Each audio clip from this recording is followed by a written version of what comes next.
Come on, lads, charge up into the breach. Siege warfare.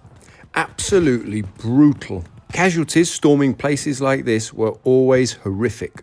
Today, we're going to learn how it was done, the terminology, and we're going to have a blow-by-blow account of Wellington's assault of the walled city of Ciudad Rodrigo, one of the ancient keys to Spain.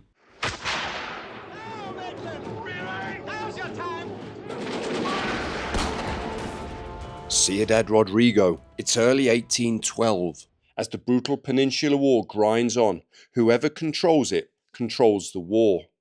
The walls are over 30 feet high. There's a strong French garrison, bristling with artillery. British commander Wellington has a bad track record with sieges, but will this battle be different? Can our plucky Allied army, including one certain Richard Sharp, storm these walls and start the long slog of pushing Napoleon's hordes out of the Iberian Peninsula? Stick with us today to find out. Ciudad Rodrigo was a tough little fortress perched on the north bank of the Agueda River, originally built to guard a vital Roman bridge. It had layers of defence, a Moorish castle, thick walls, ditches, earthworks and outworks like ravelins and glacis to keep attackers at bay. But it had a fatal flaw. Two hills to the north loomed over it. From the higher one, the Great Tesson, British artillery could pound the walls, which sloped awkwardly downhill and weren't particularly well protected from that angle.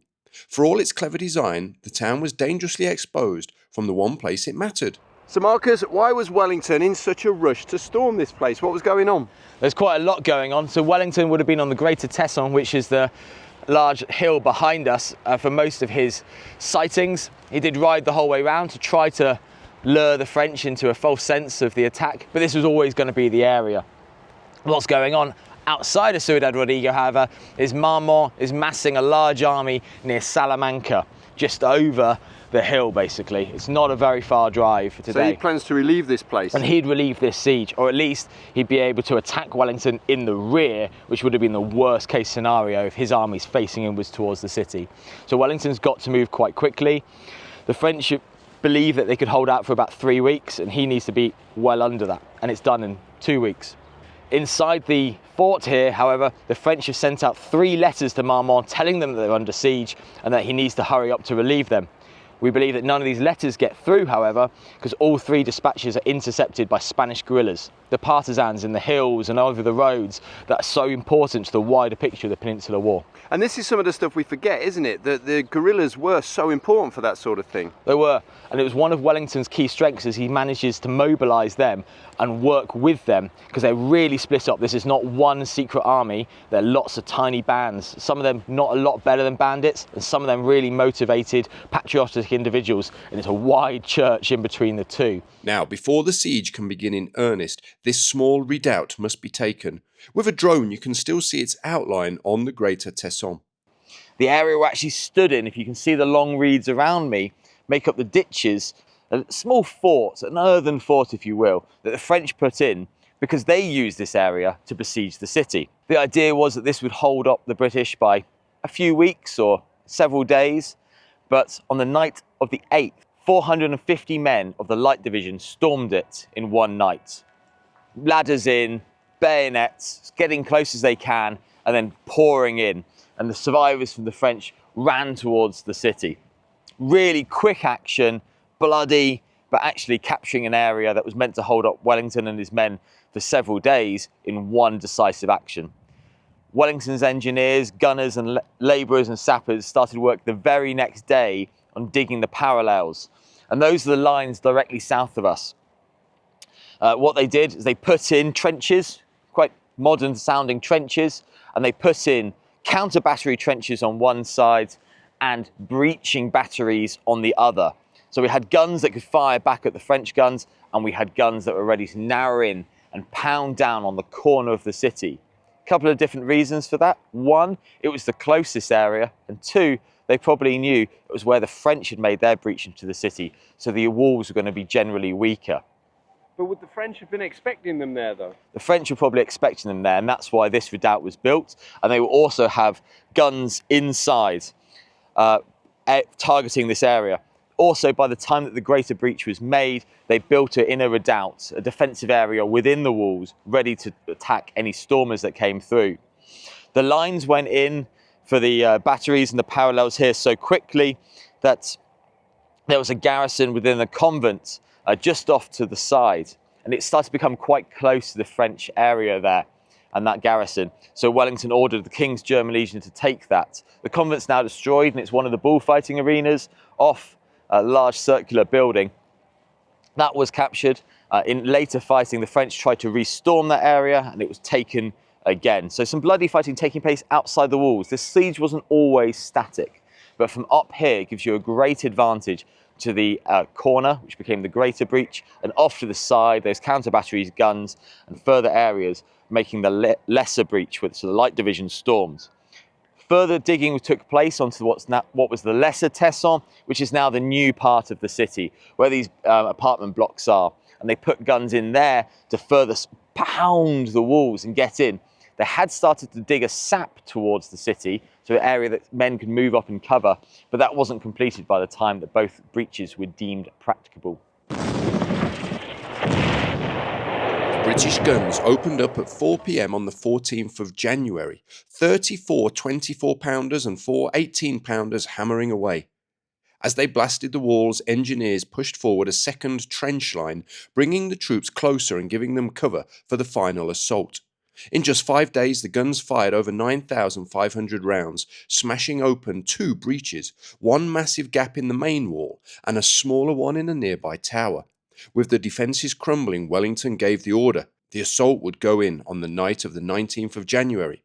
Now, before we follow a blow-by-blow account of the action, I want to step back and explain the concept of Napoleonic siege warfare, as I think it's really fascinating stuff, and I suspect you will too. At its heart, siege warfare is simple. Surround the enemy, smash a hole in their walls, and storm through before they can stop you. But the reality, it's a slow, brutal science. As you know, of course, fortresses had been around for centuries. Big stone walls, towers, moats, that sort of thing. But once gunpowder came along, those lofty medieval castles became death traps. Cannons could reduce high walls to rubble in hours, so engineers adapted. Out went the tall towers, in came low, thick, sloped earthworks designed to absorb artillery fire. By the 1700s, a brilliant Frenchman named Vauban had turned fortress building and fortress busting into a precise art, all ruled by mathematics and angles, everything I hate. Here's how it worked. You start by digging trenches called parallels towards the enemy walls, usually at night so the defenders don't pick off your lads. Then you zigzag more trenches forward to avoid enemy fire. Eventually you get close enough to build batteries and pound the walls with cannon fire. You aim to create a breach, which is a gap big enough for your soldiers to scramble through. Once it looks practicable, that's wide enough not to be a death funnel, in you go. But, of course, the defenders don't just sit there waiting, they fire back, they launch surprise sorties to sabotage your trenches, they rebuild the wall faster than you can knock it down, and when you do make a breach, that's when they fill it with spikes, pits, chevaux de frise, which are nasty wooden frames with blades attached, and anything else that can turn it into a meat grinder. It's all a grim dance. Move forward, dig, blast, breach, assault. And if you get it wrong, go too slow or rush things, you're looking at a massacre. Go too fast and you lose half your force. Take too long and reinforcements might turn up to save the defenders and hit you in the rear. That's the siege equation Wellington faced at places like this at Ciudad Rodrigo and at battered. No flashy cavalry charges, no heroic last stands, just shovels, gunpowder, blood and nerves. And if you didn't know what you were doing, the whole thing could, and often did, go horribly wrong. So I just want to give you a sense of how difficult this would have been to storm. The British trenches were over there. They come through, here's the glacis, or glacis. It's quite steep. You come round, there's the first ditch. Then in the middle is what's known as the counterscarp, which looks pretty formidable in itself. And then over the other side, there's another massive ditch. And then finally, the main wall and parapet before you reach the town. So here on top of the parapet, above where the Great Breach was, they've put these replica guns. It really does add a bit of atmosphere, actually. And you can see that the counter battery fire from here would have been damn effective because it faces right towards where Wellington's guns were on the Tesson. So the cathedral inside the city, you can still see the pockmarks, the damage, where Wellington's 27 guns opened fire. They came over the Great Breach, which is just to my right, smashed into these walls. A lot of them would have bounced, hit the walls, but not all of them would have been from Wellington's guns, because there'd been earlier sieges where the French had attacked and stormed this place when it was defended by the Spanish. So you can read the history in this damage. So we're right underneath now the lesser breach, and you can see where bits of the wall have been replaced. I just pan around to my left as well. What you've got to do here as well is draw a line behind the glacis behind us to the top, and that's actually the area that the cannons can strike at. So a lot of the area from about halfway down will be largely original, because the cannons are striking at the higher area because of the trajectory. Is the breach practicable? Yes, sir. Come on, lads, charge up into the breach. Okay, so if you can picture the scene, Wellington, along with his chief engineer, Colonel Fletcher of the Royal Engineers, has spotted that this deep breach is practicable, and that means you can attack it. That's exactly it. They've gone, this slope's not too bad, effectively. The rubble's into the ditch in front of us, and leading the assault will be a forlorn hope and about 150 men carrying bales of hay to just make a softer landing between this drop and the edge of the rubble. And in they go, men charging from Picton's 3rd Division. Oh, great lads. Great men, the fighting 3rd, later the Iron Division throughout the First and Second World War. In they go, led by General Mackinnon and his brigade. As they go up, the French have been ready for this moment, and they've embedded a cannon either side of the breach, loaded with canister, rusty nails, and that kind of giant shot. Really nasty. You can imagine like the rust and the tearing of flesh as they go off. The men manage to steady themselves and carry on when disaster strikes the British. A huge explosion goes off. And there's a couple of different accounts, but the most likely thing is that this was a French mine, so buried gunpowder that they've set off, or has been hit by British artillery and blows up in the face of the attackers. This kills many men, including General Mackinnon himself. The men pause for a moment, rally, and then actually ready themselves to take revenge and pour up the slope into the breach. But the French aren't quite done, and the fighting continues. I would like to be given command of the Forlorn Hope, sir. I think you're a rogue, Sharp. But you're on my side. You're one of my rogues. I don't want you dead. So I've done a video about the history of Forlorn Hopes, so you can check that out. But for now, let's let Marcus explain what exactly they are. The Forlorn Hope are volunteers that would have been first into the breach. It's thought of as a death or glory by any other standards. They've all volunteered for the task, sometimes to get themselves out of punishment duty, sometimes for the glory of it, sometimes for promotion, as we see in everyone's favourite series, Sharp, after his captaincy. The lieutenant or ensign who was leading the assault would have been promoted, and nearly always the NCO on his shoulder could have been commissioned. But also other men in there would redeem themselves, and there was later a badge that was introduced, VS in a wreath, Valiant Stormer. Valiant Stormers, yeah. You know it. So they would have that on their cuff, proudly so. There's a couple of other advantages that we'll come on to. If you're first into the breach and you make it inside, you're first into the loot, the wine, the brandy, the women. So there's a bit of an element there of self-sacrifice, personal gain, but it means you're going to be the first people that are going to be hit by the French muskets, the cannons that might have been dismounted, and they're only going to get 1 or 2 shots anyway, and you're basically going to be that sandbag for the rest of the troops. Okay, back to our story. It's the night of the 19th of January, and the 3rd Division is spearheading the assault on the Greater Breach. Can they break through and withstand the slaughter? And there's guns either side built into the position. One is captured by the 45th Nottinghamshire Regiment, the other by the 88 Connaught Rangers.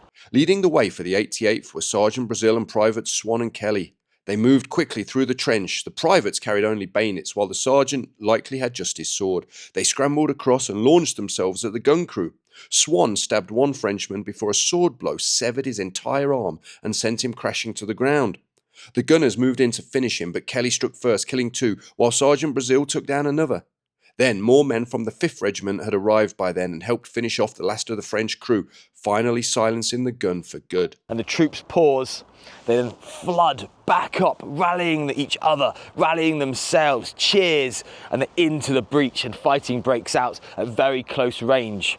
They are met, however, in this area with a small inner defence, which includes a chevaux de frise.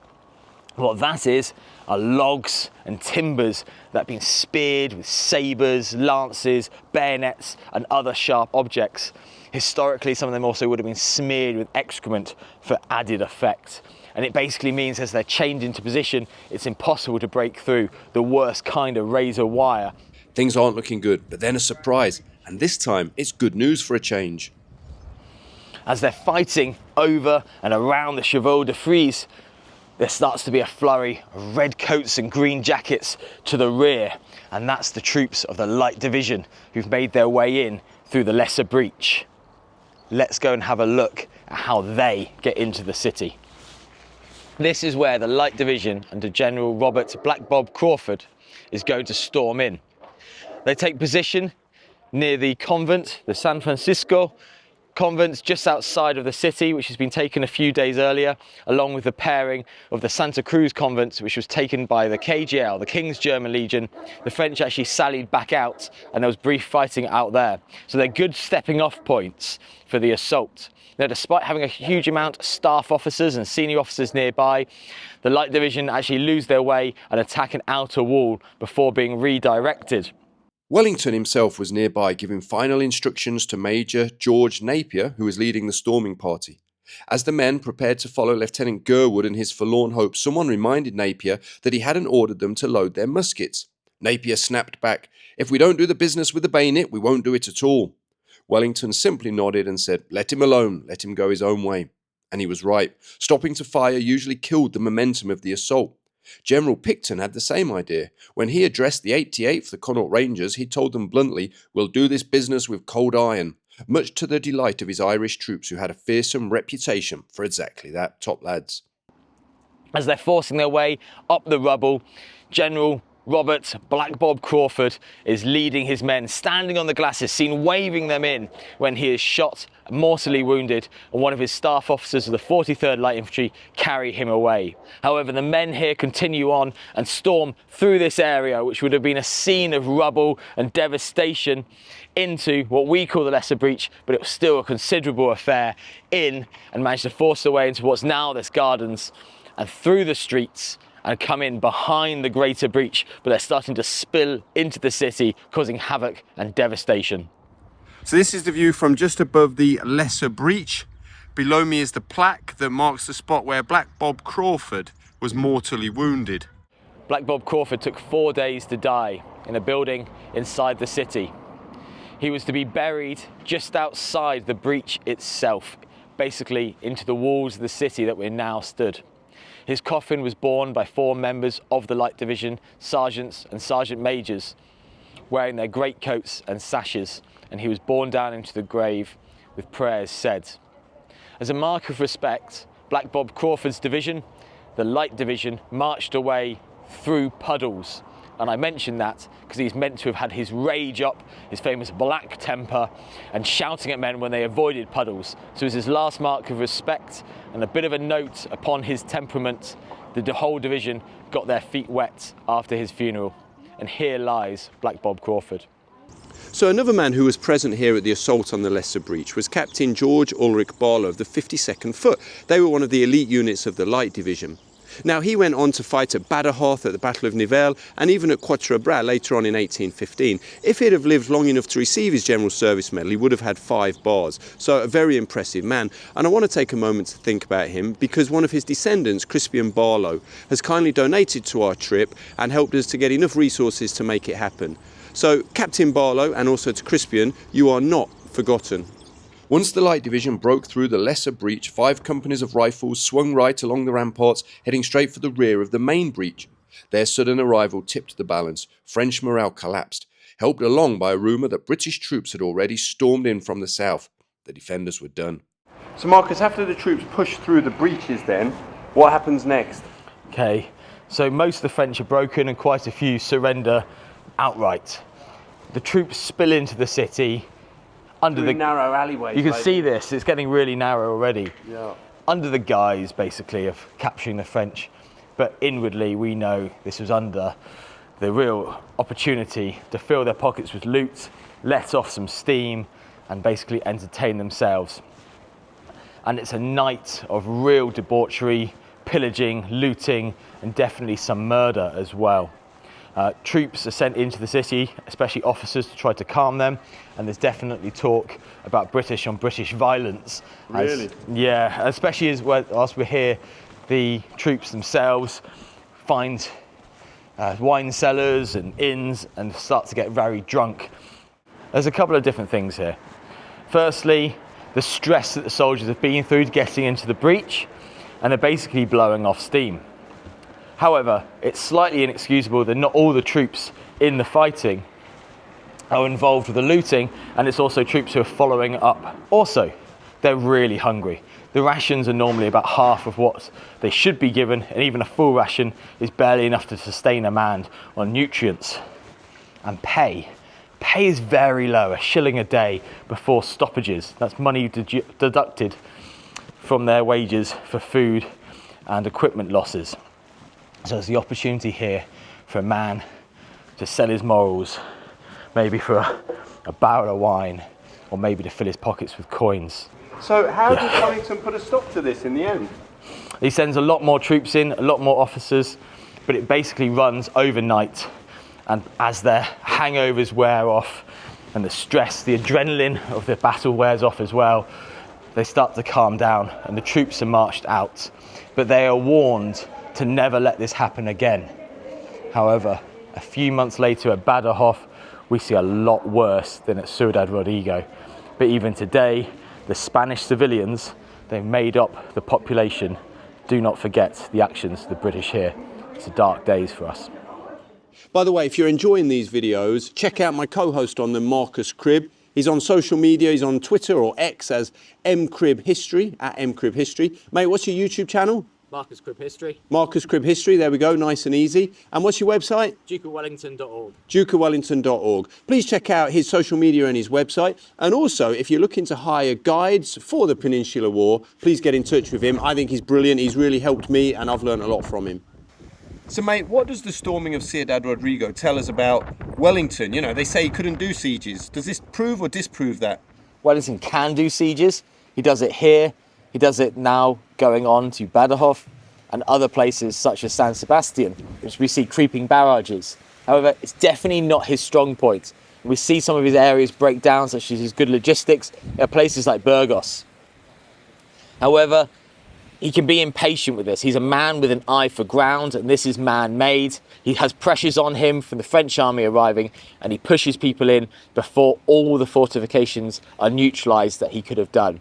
So I think this one's defensible for his actions and his decisions. However, I would certainly criticise and say it's not his strong point, but there's some fair actions. Do you think he rushes? I think he rushes a bit too much here. He does have pressure on him. He's still got a few more days, and he probably would have known that given his good intelligence network. The real point with Ciudad Rodrigo that I think is the weak point is the breakdown of command and control of the troops inside and the savagery we see afterwards. Wellington tries to remedy this before Badajoz, but not enough preparations are made, and it's the poor Spanish civilians who really suffer.